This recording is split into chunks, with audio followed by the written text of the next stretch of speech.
Précédemment dans Aventure. Nos aventuriers font route vers ces fameux portails magiques indiqués par Balthazar. Le groupe Alpha se dirige vers le cimetière d'Arcadia, tandis que le groupe Oméga se dirige quant à lui vers le pays des cascades. Après plusieurs jours de marche, nos aventuriers arrivent enfin aux abords du cimetière d'Arcadia. Celui-ci a l'air complètement abandonné depuis des décennies et il n'y a pas âme qui vive. Alors qu'ils approchent de l'entrée du cimetière, ils remarquent quelque chose d'assez intrigant dans un des mausolées. Et après une rapide inspection, ils découvrent un homme bête complètement cristallisé à l'intérieur du mausolée.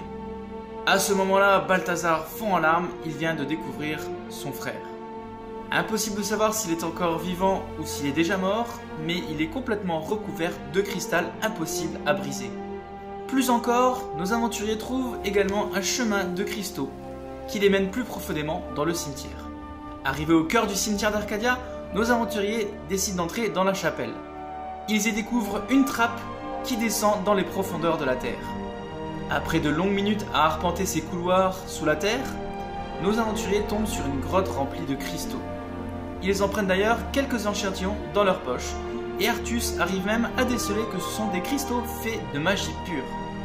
Ces cristaux seront sûrement utiles plus tard. Dans la grotte suivante, nos aventuriers découvrent un immense dragon complètement cristallisé. Pareil pour lui, impossible de savoir s'il est mort ou vivant. Après quelques minutes d'escalade, Nathan arrive à aller jusque dans la bouche du dragon et réussit même à s'emparer d'une des dents du dragon fossilisé.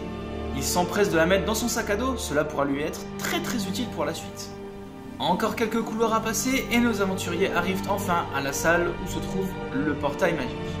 Ou plutôt, les portails magiques. Lorsqu'ils arrivent en effet, Balthazar est stupéfait.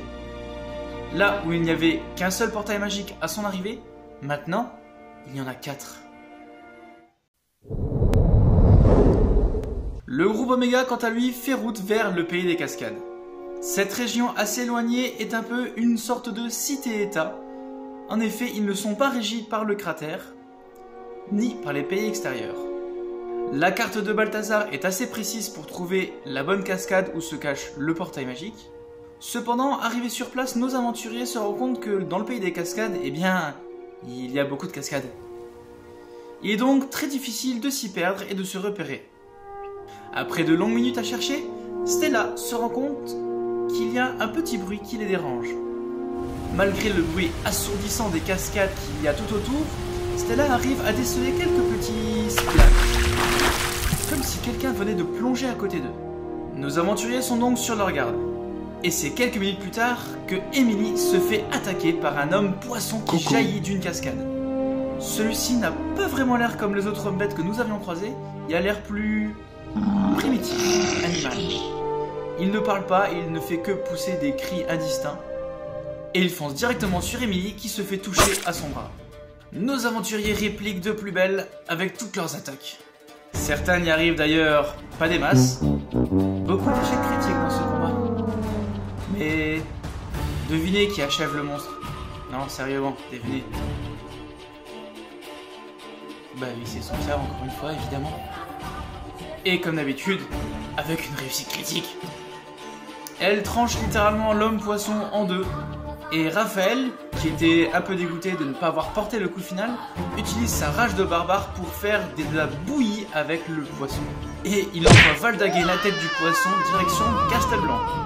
Quelques temps plus tard, nos aventuriers arrivent enfin à trouver la bonne cascade.